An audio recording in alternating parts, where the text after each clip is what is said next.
तो कैसे हो। मुझे उम्मीद है कि आप सभी ठीक होंगे।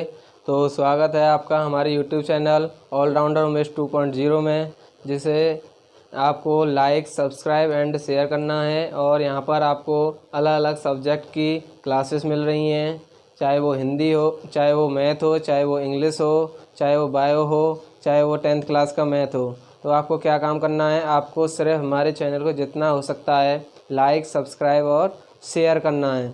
तो इसी के साथ आज मैं आपके सामने आपका एक सब्जेक्ट होता है रीजनिंग, ठीक है ना। इसका मतलब होता है आपका तर्क संगत जो आपका तर्क संगत होता है, जहाँ पर आपको जितना हो सकता है, आपको देखो रीजनिंग क्या होता है। रीजनिंग में आप जितना हो सकता है आपको अपना दिमाग तेज करता है। आपका जो रीजनिंग सब्जेक्ट है ना, ये आपका दिमाग को तेज करता है, क्योंकि इसमें सब कुछ लॉजिक पर डिपेंड होता है, सब कुछ लॉजिक मांगता है आपका रीजनिंग सब्जेक्ट। तो इसी के साथ हम आगे चलते हैं थोड़ा। जो आपका रीजनिंग है ना, ये आपका दो पार्ट में डिवाइड होती है। एक होती है आपकी वर्बल रीजनिंग और एक होती है आपकी नॉन वर्बल रीजनिंग, ठीक है ना। कि आप कहोगे सर ये वर्बल नॉन वर्बल रीजनिंग क्या होती है। जो ये आपकी वर्बल रीजनिंग होती है ना, ये आपका होता है वर्बल और नॉन वर्बल का मतलब होता है, मतलब जिसमें आपने देखा होगा किसी कंपटीशन एग्जाम में देखे होंगे आपने, कुछ आपके इमेज वाले क्वेश्चन होते हैं जिसमें आपको तरह तरह की आकृतियाँ दिए होती हैं। आपसे वो कहते हैं अलग आकृति पहचानो, आपसे कहते हैं वो निम्न आकृति में से कौन सी आकृति इसमें प्रश्न आकृति में निहित है। इस हिसाब से क्वेश्चन पूछता है। वाटर इमेज पूछता है, ठीक है ना। मिरर इमेज पूछता है। आपका सभी किस में आते हैं, वर्बल और नॉन वर्बल में, ठीक है ना। आपका जो नॉन वर्बल रीजनिंग होती है, इसमें आपके टॉपिक होते हैं आपका क्लॉक हो गया, ठीक है। और आपके जो सीरीज हो गई, एनालॉजी हो गई, क्लासिफिकेशन और वर्गीकरण वाले हो गए, ठीक है। तो हम इसी में आगे चलते हैं।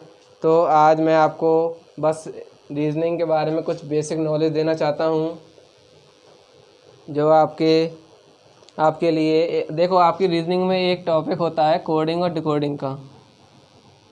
कोडिंग और डिकोडिंग के नाम से जो आने वाली मेरी अगली क्लास होगी रीजनिंग की, उसमें मैं इसी चैप्टर को पढ़ाऊँगा, कोडिंग और डिकोडिंग के बारे में। देखो इसमें आपका सब कुछ कोड में लिखा हुआ होता है। आपको क्या करना है, आपको अपने दिमाग में सोच करके उस कोड को ढूंढना है और उसको लॉजिक के हिसाब से अपना आंसर देना है। तो ठीक है, तो इसी के साथ मैं थोड़ा आगे चलता हूँ। जो आपका कोडिंग डिकोडिंग चैप्टर है, इसमें टोटल आपके 7 से 8 टाइप होते हैं। इसको हम टाइप के हिसाब से करेंगे, टाइप 1, टाइप 2, टाइप 3 के हिसाब से, ठीक है ना। मतलब हम जो भी स्टार्ट कर रहे हैं ना, ये नहीं है कि आपको डायरेक्ट पढ़ा दिया जाए। हमारी कोशिश रहेगी आपको टाइप के हिसाब से चलाया जाए कि आप धीरे धीरे चीज़ों को कैसे चला रहे हो, मतलब कैसे पढ़ रहे हो, ठीक है। सबको समझ में आना चाहिए। आपके लिए प्रैक्टिस के लिए हमने एक टेलीग्राम ग्रुप बनाया है, वो किस नाम से, ऑलराउंडर उमेश 2.0 के नाम से मिल जाएगा। वहाँ पर आपको सभी प्रकार PDF मिल जाएंगी। जो भी सर आपको यहाँ पर कराएंगे, वो वहाँ पर आपको PDF अवेलेबल मिल जाएंगी आपके प्रैक्टिस के लिए, ठीक है ना। तो आपको देखा होगा रीजनिंग में क्या याद रखना है आपको। जो आपकी रीजनिंग है ना, उसमें अल्फ़ाबेट के नंबर बहुत महत्वपूर्ण भूमिका निभाते हैं। अल्फ़ाबेट नंबर, देखो इसमें इसके लिए अल्फ़ाबेट को याद कराने के लिए तरह तरह की ट्रिक्स बनी हुई हैं। लेकिन देखो मेरा क्या तरीका है, मेरा एक ही तरीका, सिर्फ वर्ड को देखो और उसका नंबर याद करो। आपको ABCD और E, पहले 5 वर्ड तो आप सभी को आराम से याद होंगे कि आपका C कितने पर है, D कितने पर है, ठीक है ना। पहले 5 वर्ड, फर्स्ट 5 लेटर के नंबर तो आपको आराम से ही याद होंगे कि A कितने पर है, 1 पर, B कितने पर, 2 पर, C कितने पर, 3 पर, D कितने पर, 4 पर, E कितने पर, 5 पर। उसके बाद बात आती है आपका F पर। देखो F है जे, यदि मैं इसकी थोड़ी सी स्ट्रक्चर चेंज कर दूं, जो मेरा F ऐसे बनता है, इसको मैं पूर्ण कर दूं और इसको उल्टा कर दूं, तो ये किसकी इमेज देता है, 6 की। तो मेरा F कितने पर होता है, 6 पर। जो मेरा G है, G को मैं ऐसे लिखता हूँ, ऐसे। तो आप देखोगे यहाँ से थोड़ा सा कट किया मैंने, तो ये किसकी इमेज दे दी इसने, 7 की। तो मेरे जी कितने पर है, ये मेरा 6 पर है और जी मेरा कितने पर आ गया, 7 पर। आपको यहाँ से समझना है, जी बनाओ और इसको ऐसा कट कर दो तो ये क्या बन गया, 7। उसके बाद बात आती है एच पर। यदि मैं इस एच को ऐसे कर दूँ तो ये किसकी इमेज दे दी इसने, 8 की, ठीक है ना। अब आप आता आपका आई। यदि ये आई मेरा ऐसा बनता है, ठीक है ना, यदि मैं इसको ऐसे कर दूं तो ये किसकी इमेज देगा, 9 की। तो आई कितने पर आ गया, 9 पर। अब बात आती है मेरा जे, ठीक है ना। जे कैसे बनता है, यदि मैं एक तो ये है और ये जो वाला है इसको मैं पूरा कर दूं और इसको उल्टा लिख दूं ऐसे, क्योंकि एक पर तो ए आता है तो यहाँ जे एक पर तो होगा नहीं, तो मैं इस एक को ले लेता हूँ, इस डंडे को, और इस 0 को यहाँ लगा देता हूँ। तो इसने इमेज किसकी दी है, 10 की दी है, ठीक है ना। उसके बाद आती है के की। इस के में से इन 2 को ऐसे लिख दो, ठीक है। तो ये के कितने पर आ गया, 11 पर। उसके बाद आता है एल। एल को कैसे याद रखेंगे, एक डंडा ये है, एक ये है, एक और एक 2, ठीक, और एक इसको, तो कितना आ गया ये, 12 पर, ठीक। और बात आती है अगला एम पर और एन पर। इस एम को या तो याद रखने का आपका लॉजिक अपने हिसाब से बना सकते हो तुम अपना लॉजिक। एम को आप ऐसा लिखा है, इसको रोटेट कर दो, 45 डिग्री पर रोटेट कर दिया, 3 की इमेज आ गई। 3 पर तो होगा नहीं, 3 पर तो सी आता है, तो ये कितने पर होगा, 13 पर। तो एम कितने पर है, 13 पर, और एन कितने पर है आपका, 14 पर। आप इसे ऐसे भी याद रख सकते हो, मन 13 14, मन 13 14। एम कितने पर, 13 पर, और एन कितने पर, 14 पर। उसके बाद आ जाएगा ओ कितने पर आता है आपका, 15 पर। कितने पर, 15 पर।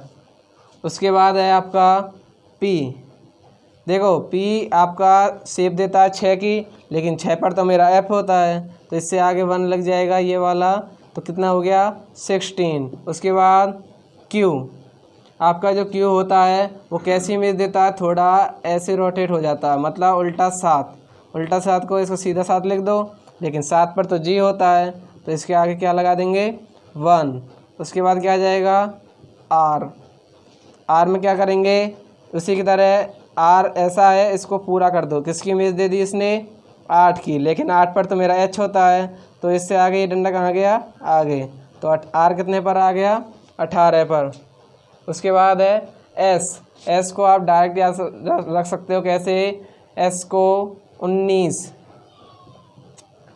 में से से निकाला, से एस बना लो, तो एस क्या है, 19, ठीक है ना। उसके बाद टी को तो आप सब याद रख लोगे, T20। जो आपके T20 मैच होते हैं उनको क्रिकेट से याद आएगा कि टी कितने पर है, 20 पर। उसके बाद है आपका यू। जो आपका यू होता है ना, यू का पहले मैंने 2 लिखा, ठीक है ना। उसके बाद 1 लिखा, ठीक है ना। यहाँ यू से हमारा अलग से नंबर स्टार्ट हो जाता है, 2 वाले। इससे पहले 1 वाले स्टार्ट हुए थे और उससे पहले 0 वाले थे। 1 से 1, जो आपका 1 को ऐसे लिखते हैं, 2 वो ऐसे लिखते, 3 को ऐसे। 0 का नंबर आया, उसके बाद 1 का, अब नंबर चल जाएगा हमारा 2 का, ठीक है ना। उसके बाद है वी कितने बार, 1 और 1 2, और 2 को 2 बार रिपीट। उसके बाद डब्लू की इमेज 3, लेकिन 1 की इमेज आ चुकी है पहले, ठीक है ना। 13 की, 13 पर क्या बताया था मैंने, एम। तो ये कितने पर है, यहाँ किसकी इमेज होगी, ये 2 वाली। तो डब्लू कितने पर, 23 XYZ। ये आपको याद ही होगा, 24 25 26, XYZ 24 25 26। ABCD 5, XYZ 24 25 26। और बीच वाले कैसे याद करने हैं, F कितने पर, 6 पर, N कितने पर, 14 पर, Q कितने पर, 17 पर, R कितने पर, 18 पर। मतलब आपको मुँह ज़बानी याद होनी चाहिए। मैंने लेटर का नाम बोला और तुरंत आपके दिमाग में आना चाहिए कि S कितने पर, 19 पर। इस हिसाब से याद होना चाहिए, ठीक है ना। एक होता है आपका एजॉटी, जो आपकी बुकों में लिखा होता है, इसमें आपका होता है 5 10 15 20 25। ये आपका लेफ़्ट टू राइट की तरफ होता है, ठीक ठीक है ना। बाएं से दाएं की तरफ का 5, 10, 15, 20, 25, 5 का गैप होता है। तो ठीक है, ये था मेरा रीजनिंग का बेसिक नॉलेज जो मैं आपको पढ़ाने वाला हूँ अपना कोडिंग डिकोडिंग, जिसको हम नेक्स्ट क्लास में डिस्कस करेंगे। Thank you, best of luck. जाने से पहले आपसे वही बात कि हमारा चैनल जितना हो सकता है लाइक, सब्सक्राइब, शेयर करना है। Thank you, best of luck.